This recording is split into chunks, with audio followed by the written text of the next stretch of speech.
Hello and welcome to our today's webinar, the expert talk about the next generation commerce, the future of commerce. I'm very happy to welcome all of you today. My name is Martin. I will be the moderator.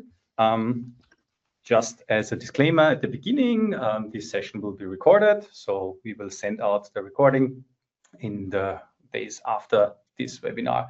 And of course, you can post your questions to the speakers, which we will go through afterwards in the Q&A sessions. Please use the question panel for that. Let me welcome first Thomas Leskowski, our e-commerce expert and founder of Exvomo. Welcome, Thomas. Thanks for joining. Maybe you want to quickly explain for those who don't know Exvomo what you're doing there. Yeah, perfect. Thank you for having me. My name, as you spelled it right, is Thomas Leskowski. I'm the founder of Exvomo. I founded Exvomo 4 years ago. Why did we found it? Because we know that e-commerce is not always easy. That's the reason why we started to build up events in Austria, started to build up an online academy, and I'm a consultant around 8 years by now. And I also had my online store before as well. That's the reason why we live and what we are doing in Austria. Great, thank you, Thomas. And discussing with you will be Alexandra Wetowski-Brichter, our very own Chief Growth Officer from CELUM. Welcome, Alexandra, and I'll just give you the word from here on and just pop up again at the end with the questions. Thank you so much, Martin, for making the brief introduction. I am super happy to host this webinar today and having such an expert like Thomas with me. The topic is next generation commerce and the shop visibility in 2026 and beyond. Let me give you a short background information why we thought that this will be a good idea to do this webinar before we then jump directly into the questions. Yeah, I think the topic visibility has always been a no-brainer for all performance managers, for all people who were responsible for search engine optimization in the e-commerce team. So there was always the topic about visibility because visibility was directly bound to revenue. Yeah, and this was always the topic. But now, in these days, visibility got a bigger approach because visibility, it's not longer just about search. It's really more about how your shop, your products, but also your brand shows up on all touch points. And because the real success today is being chosen and not just being found. And how to do that will be the target, the goal to give some solutions to you within the next 30 hours. We will have a chit chat, a fireside chat with Thomas about this. We prepared a few questions. And of course, afterwards, there will be some time to answer your questions. So please also use this opportunity to post your questions, to direct your questions to Thomas, as he really is an e-commerce expert in the DACH region, and I am super happy to have him. So now let's jump directly into the topic. I have said now the word visibility quite often in my introduction, but Thomas, how would you say, what does visibility mean in e-commerce today, and how would you define visibility? Perfect. I probably would start with 2 live examples from myself. One is from my colleague, Katerina. She's like 11 years younger than me. And when she searches for products online, she would probably start to search by using TikTok or YouTube. For me, for myself, I'm 32 years old. I belong to the old school version because old school means I just use Google, for example, or nowadays I also use like ChatGPT and so on. But what's the meaning behind it? We all got different kind of searching behaviors right now. So it's depending on which products are we searching, in which life generation are we. So visibility means being present where your customers are. It's always been the same what visibility means, but the paths are changing. For example, in e-commerce, we have a lot of marketplace hypes. We've got AI coming. We got the social trends that are coming, like TikTok Shop and so on. So the paths are changing, but the term itself for me is still the same: being present where your customers are. Yeah, and I think the live examples are like the more that we are searching. And also in my term at Exfomo, we are hosting e-commerce events. We also found that a lot of customers and a lot of inquiries are coming from ChatGPT, for example, right now, because we are quite good listed when somebody searches for e-commerce events in Austria, for example. And that was like a certification for me that AI is already not just a trend, but it's already here. So it's definitely already here. I think it depends tremendously which target group, and also which if it's B2B or B2C. Because I'm speaking as Chief Growth Officer here from CELUM. We already mentioned a change in traffic in autumn last year, about our traffic, about our users, how they searched about digital asset management. Why? So there is my theory about that marketing leaders or e-commerce responsible people are more or less early adopters of technologies, especially absolutely. AI and agentic. And so they will be on the front runners when it's coming to doing research with the help of artificial intelligence. And so we really had to tackle that topic, and it was a challenge for us, definitely last year in autumn. And we are still, I would not say struggling, but we are still having to see and to evaluate what we are doing and what we're changing in our go-to-market activities, if it's working or not. Yeah, and as you said about the visibility is there where the customer is, or where the customer needs the touch point in the customer journey.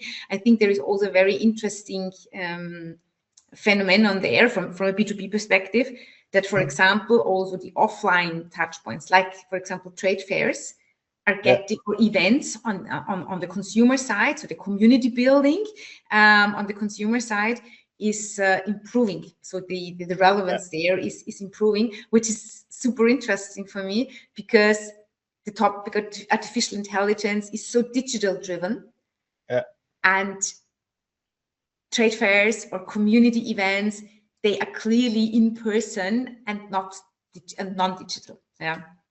So we also met at a fair before. It's a very good example. So it is. But is this also or what's the impact then for e-commerce there? So is it also very important to not only concentrate on the digital channels, but also concentrate on other channels, like, for example, a store for a retailer who also has stores? Yeah, it depends where the customers are. You just said it right. For us, for example, it's extremely important to be at trade fairs, to host the community events, to see our persons in life, because we are having both a very digital job, to be honest, and it's quite good that we have like those digital topics be spoken in person, for example. I think there are still some basic things that you need to do, like the good old search engines and all the SEO stuff that you can do, because they are like the baseline that you need to cover, that you will be found wherever, whatever you use, if it's ChatGPT, if it's Google, if it's Bing, whatever. And that like the homework is already done, that you can then spread into other channels. If it's important for everyone, to be honest, I don't think so. I think it's just relevant if your customers are there. If none of your customers would probably attend a trade fair, for example, then it would be a question in middle term if it's necessary. But in our case, and I think in e-commerce perspective as well, it would be definitely important to be shown offline as well, just as you mentioned in the beginning, to have like more touch points, not only online, also offline, because you're building your brand, and your brand is more than just having one purchase. It's what feelings, what kind of trust is connected with your people, with your brand. Very interesting aspect, because the brand was a few years ago, it was kind of branding, brand performance. What's that? Because in e-commerce, the currency was, of course, the traffic. Yeah, the traffic and all that KPIs of what the Google Analytics offered you, but the brand was not really the topic. Yeah, so even branded traffic, direct traffic, was kind of, do I really need it? Yeah, but now it seems that brand could be, or should be, I don't know, one of the key success factors to have a distinction to first your competitors. Of course, it was always the brand is kind of a added value to distinct between your competitors. But now it's also that the brand could help you if your visibility is not that good, speaking about, for example, agentic search. Yeah, because if you have a lot of direct traffic, it would be the implication, then you are safe. Would you say that that message is true? I would say so, but in some cases, in our context, for example, if it's B2B, we have like both competitors, and I think in this context, a brand is perfectly a good example to be. If you go here or there, I think probably CELUM will also have like its competitors, but you are doing like more advantage for your customers, for example, by your summit, by your webinar, and so on, and that also transfers to your brand. And people will not only think of your technology, they will think of what I'm getting out of this brand. What's my how useful is this brand to me? And therefore, I would definitely go with your with your sentence here. Okay, and that leads me now to the next topic, because it is then that in these days, more also internal stakeholders have to deal with the topic visibility, because if it's not just the search topic, but if it's getting a bigger approach, also an event department in B2B, or a customer relationship department in B2C, customer service in B2C especially, also gets a bigger role in adding to visibility. So or social, I think, is you mentioned it at the beginning, with some of the younger, or most of the younger people start their searches on TikTok. Yeah, which is, I can understand you, as I heard it the very first time. It was, I think, a year ago, something like that. It was for me, oh my God, why would somebody do product research on TikTok? Yeah, I'm really, it's beyond my knowledge, but yeah, it is kind of a generation topic, definitely. But it comes even harder to manage all those touch points, and especially manage the content behind it, because the content is, or the consistent content is the key, which was in SEO all the days. You needed to have good and consistent assets, and this is the same for social. It's the same for agentic, of course, because agentic is taking the information from every touch point, so from social media, speaking about LinkedIn, yeah, because agentic AI loves LinkedIn and all the thought leader messages which are there. It is kind of, super problematic to deal with this enormous amount of touch points, but also content and assets. So what's your opinion on that? How this challenge could be tackled? The touch point management, as you named it before.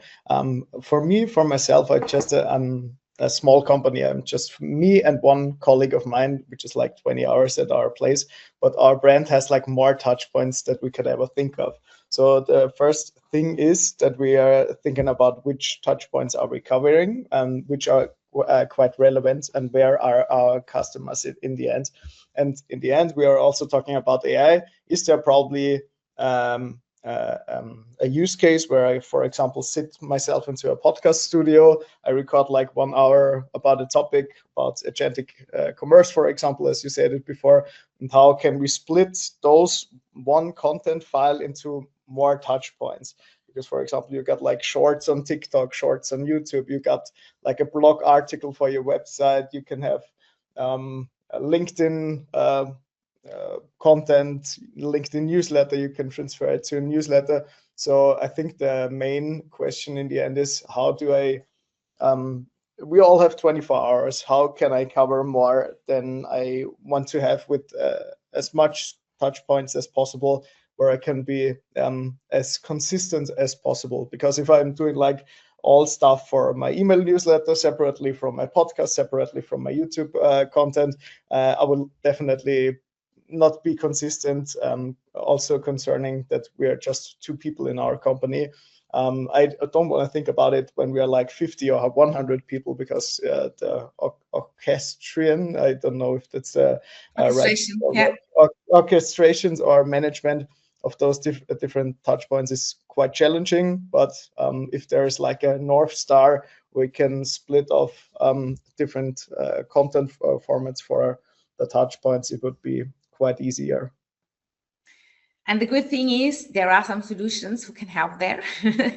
And magically, CELUM is one of them.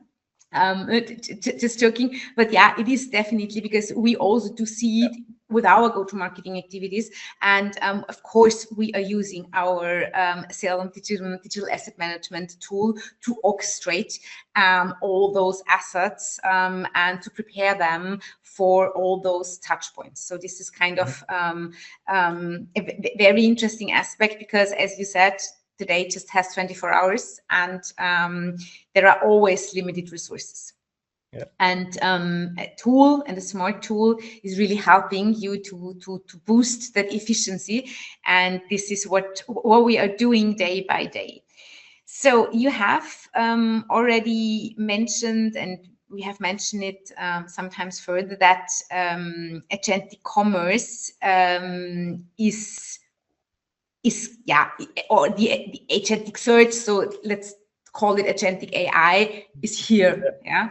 And everybody of course is talking about it. There are also the first meanings, or the first opinions that it's hype and let's see what will really happen, because to be honest, it's just another marketplace logic, and Google has tried it years before to install a marketplace. Meta tried it, and it doesn't really work. It worked with TikTok, because TikTok commerce is still not in Austria, but in Germany, still waiting. But in Germany, we really see top use cases and best practice from many shops. So what do you think? If you would be, or if you should suggest to an e-commerce, to a shop responsible person, should he or she dedicate the resources to invest or to prepare to be agentic optimized, or is it more prepare it for social commerce? And with social commerce, I also do mean not only the TikTok, etc., really commerce, but also the search thing, so being visible in the social medias. And the same goes for B2C with TikTok, Insta, Pinterest, but also for B2B with LinkedIn, because I think this is a very underestimated channel, LinkedIn, also for not only generating business, but for really doing business there.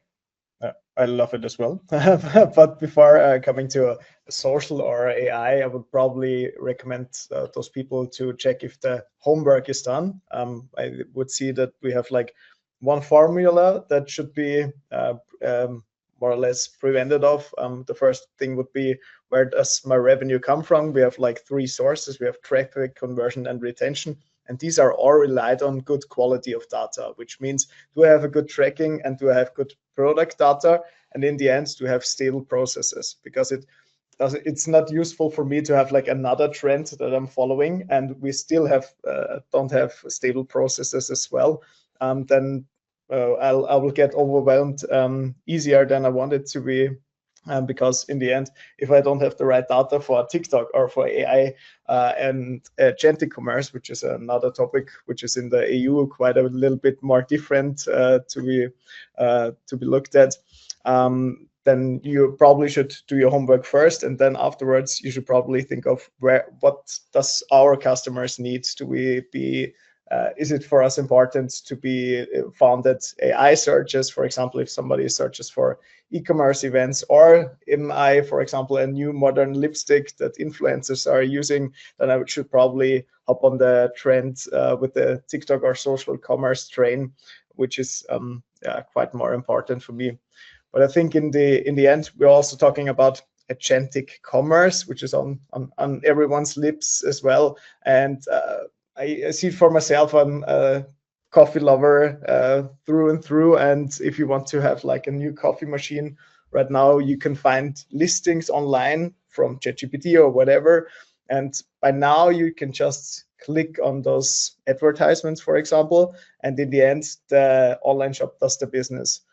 It's coming like in 2 to 3 years, where we just type into agentic agents that we want to buy a coffee machine within the range of 500 euro, and you probably don't need to do anything else.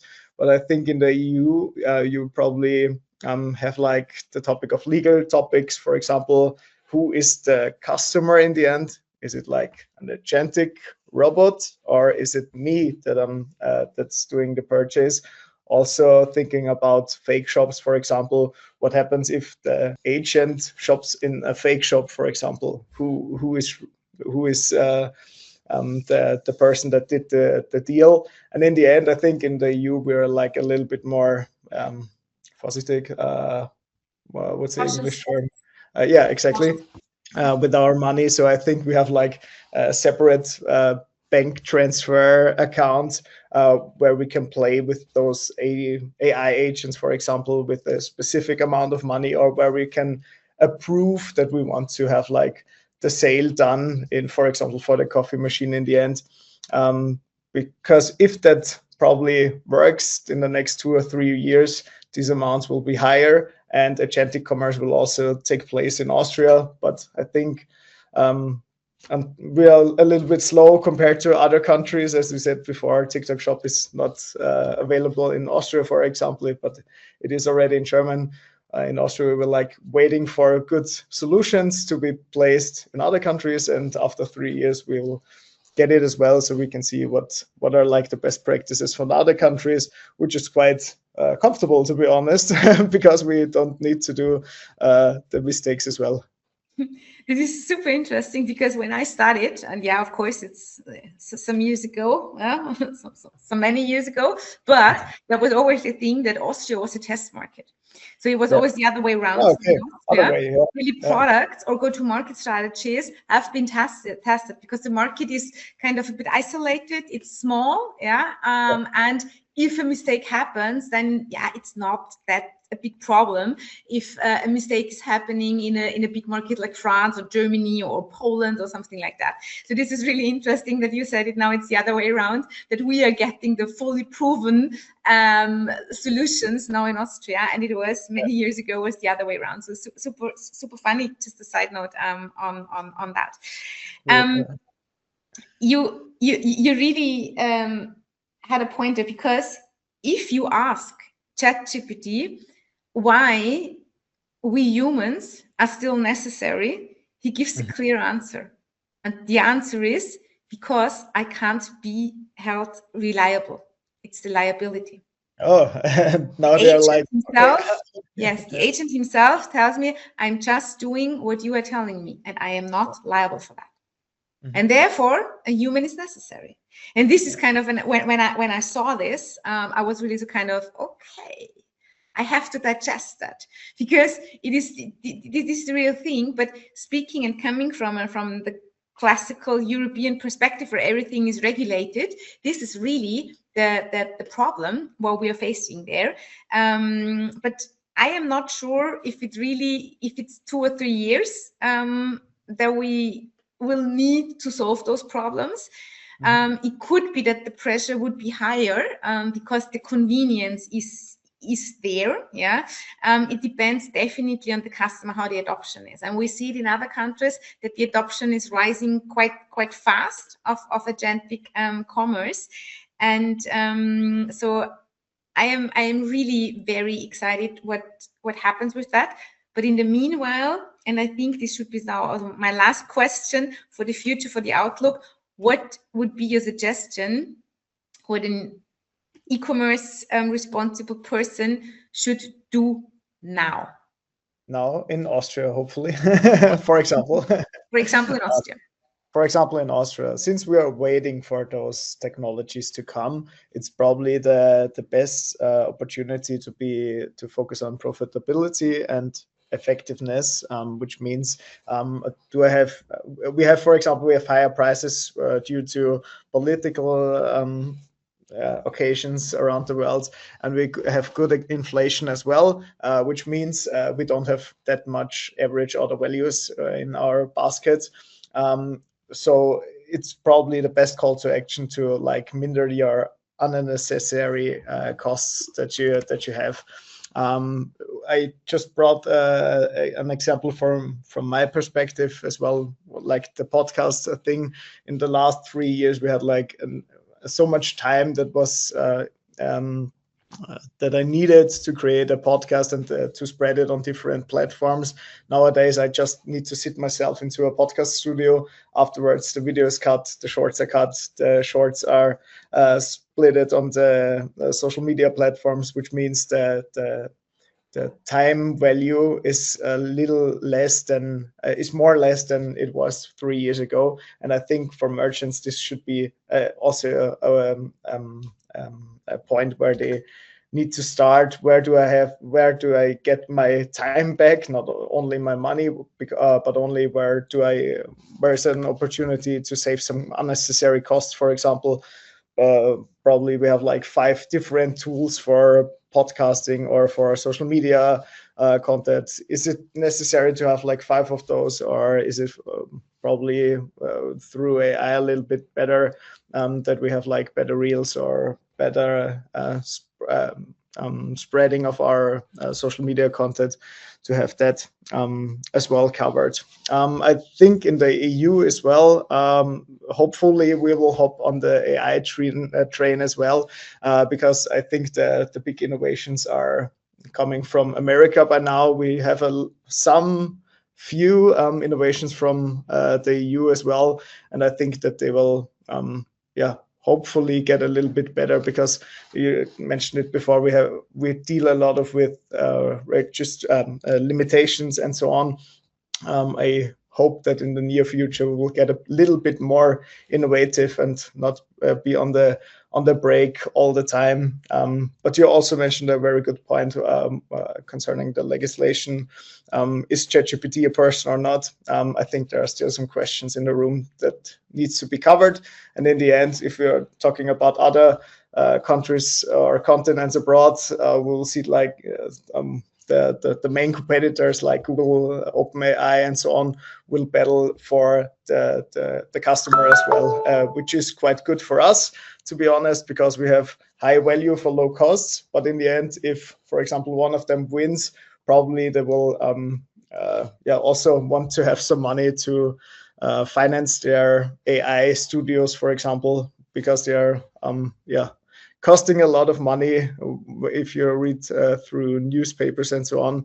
And in the end, somebody needs to cover that cost as well. Now we are like in a discovery phase, but I'm also looking forward to the next 1 to 3 years, to be honest. I don't want to look more further than 3 years, because 3 years ago, I said something completely different about the e-commerce sector, because we are in such a high tempo where we need to learn as much as possible. And in the end, the question that you asked ChatGPT, that it's not a human and that it's not reliable, I think we still need to keep questioning, keep interpreting and deciding for ourselves is the main phrase I want to give you on your way. AI is perfect, technology is very cool, but please keep your critical thinking in the end, because not if ChatGPT says the next stop of your train is just around the corner and it's not there, then you should probably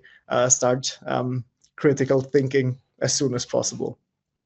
I do like that. I think this is perfect closing word. Stay, do your critical thinking further, and prepare your homework. Thank you so much, Thomas, for sharing your thoughts with us and with our audience.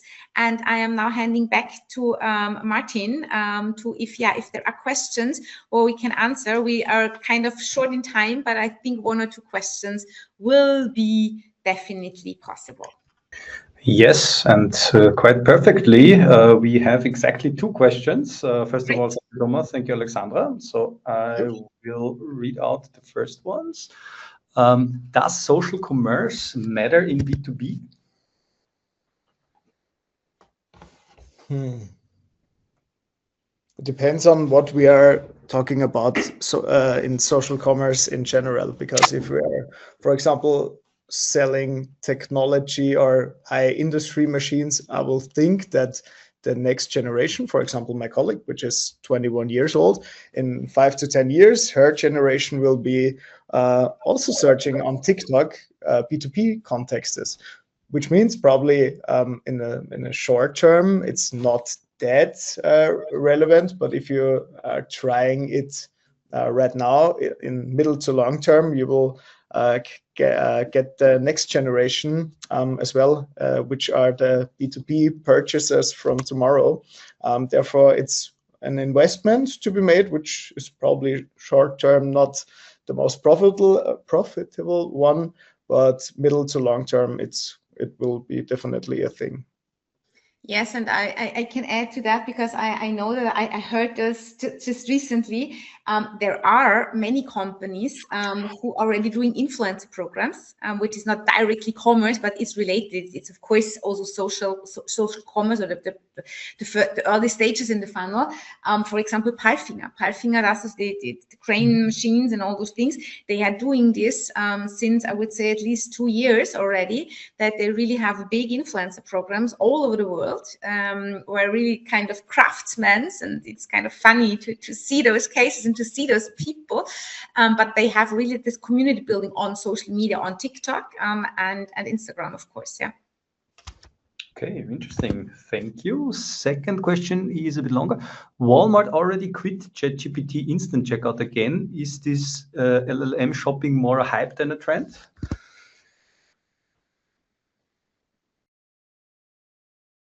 Wow, that's a good question. I heard that. I didn't heard that before. Yeah, Alexandra? I think it's, to be honest, I don't know. I knew that they did it. I heard this, I read that, but I don't know the reason behind it. Yeah. The thing for me is you're going on thin ice. Yeah. Because if you add, you're handing over your customer then to ChatGPT or to whoever it is. Yeah. It is kind of owning the customer relationship. It is the same with it's a marketplace logic behind. And if you are on a marketplace, then you get just a transaction and you don't get the customer. And I don't know if this was the reason that Walmart decided, well, okay, that's too dangerous for me. I really don't know it, but this is my opinion on it, that you really have to be careful with every marketplace. Of course, it's always a decision in your distribution channels, what distribution channel you're using. And in the end, it's a distribution channel also, when you think about it like that. And so therefore, the real reason, I don't know it. Hype, to be honest, really hype, no. I think it's more than a hype, but, and this is what also Thomas said, it is necessary that you don't concentrate just on agentic, yeah, because there are several other touch points and several other target groups you have to deal with, and it's not just agentic.